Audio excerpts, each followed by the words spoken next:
কবি নৱকান্ত বৰুৱাই কৈছিল, আহিনক কোনে আনে আদৰি, নিয়ৰে জনালে শেৱালিয়ে, শেৱালিয়ে ক'লে নিয়ৰে আনে, দুবৰীয়ে ক'লে কোমল হাঁহিৰে, দুইজনে দুইজনে। আহিনৰ আচলত ধৰি সংগোপনে ধৰাৰ বুকুলৈ নামিছে শৰৎ। যাদুকৰী তুলিকাৰে প্ৰকৃতিৰ বুকুত শৰতে আঁকিছে অপূৰ্ব সমাহাৰ। শৰৎ মানে সৃষ্টিৰ সম্ভাৱনাৰে ভৰাৰ সময়। শৰতৰ স্নিগ্ধ কোমল জোনাক নিশাত প্ৰেমেৰে উপচি পৰে হৃদয়। প্ৰকৃতিৰ এই সৌন্দৰ্যতে বিভোৰ হৈ তাহানিতে শিৰোদাই লিখিছিল, আমোল মূল শেৱালিৰ গোন্ধ যাওঁ বুলি যাবই নোখোজেচোন।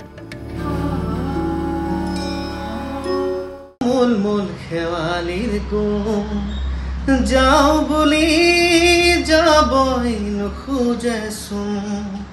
চকুৱে চকুৱে চাব পৰা হ'লে দেখিলোহেঁতেন বেলিৰ মুখৰ তোমাৰ শিৰৰ সেন্দুৰ কণ।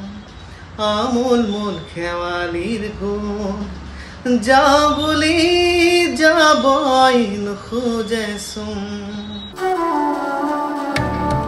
নৈপাৰত থকা কহুৱাই বতৰা দিয়ে শৰতৰ, তলসৰা শেৱালিয়ে দিয়ে আশাৰ বতৰা। পদূলিৰ দুৱৰীত নিয়ৰৰ মুকুতাই মালা গাঁঠে। প্ৰকৃতিৰ এই সৌন্দৰ্যৰ মাজতে নীলাভ হৈ উঠিছে আকাশ। শৰৎ মানে নিৰ্মল আকাশৰ বুকুত সোণোৱালী ধাননিৰ নাচোন।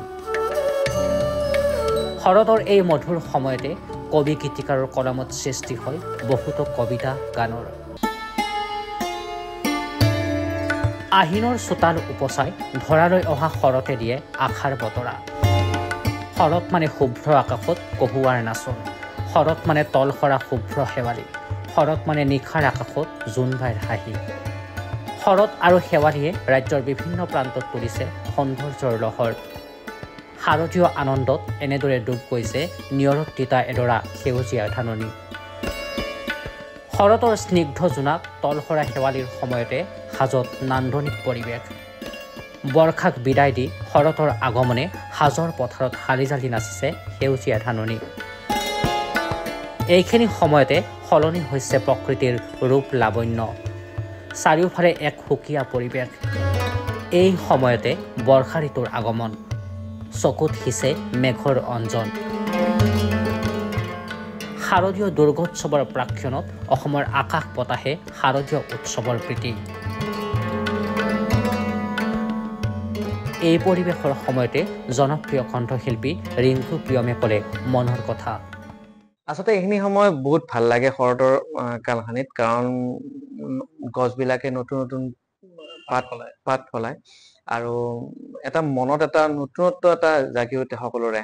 যেনেকে নতুন কাপোৰ কিনা, নতুন হেৰি কিনা, আৰু যিহেতু আমাৰ সেই সময়তে দুৰ্গা মা আহে আৰু সেইকাৰণে মানুহৰ মনত এটা পূজাৰ এটা অনুভৱ জাগে, ধৰ্মীয় এটা ভাৱ জাগি উঠে আৰু সেইকাৰণে শৰতৰ কালটো বেছি সুকীয়া।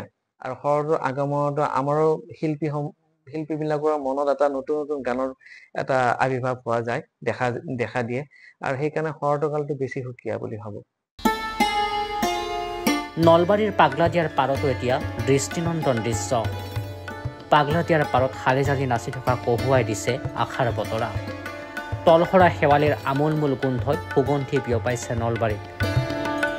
শৰতৰ আগমনত ফুলিছে নানাৰঙী ফুল। প্ৰাণ চঞ্চলা কৰা নিয়ৰসিক্ত পৰিৱেশে দিছে উৎসৱৰ বতৰা।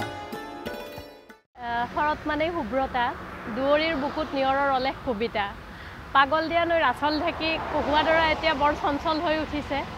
সেয়েহে পূবালীৰ ভেহুবৰ্ণীয়া মেঘালীৰ কুহুমীয়া আলিংগনত পাগল দিয়া নৈৰ পিছল বুকু ঘনে ঘনে কঁপিছে। আচলতে এই সময়খিনিয়ে বৰ মায়াসনা। এফালে স্নিগ্ধ কহুৱা, আনফালে আলফুল শেৱালি, চাৰিওদিশে যেন শৰতৰ শাৰদীয় হাঁহি। ধৰাৰ বুকুলৈ দেৱী দুৰ্গাৰ আগমনৰ পূৰ্বে ৰাজ্যৰ বিভিন্ন প্ৰান্তত ঋতুৰ ৰাণীয়ে পিন্ধিছে ন সাজ। চালে চকুৰোৱা প্ৰকৃতিৰ এই সৌন্দৰ্যত বিভোৰ হৈ লাগি চাইছে বাটৰুৱাই। হাজোৰ পৰা মিণ্টু কলিতা আৰু নলবাৰীৰ পৰা কালিন্দ কুমাৰ বৰ্মনৰ ৰিপৰ্ট নেশ্যন এনি।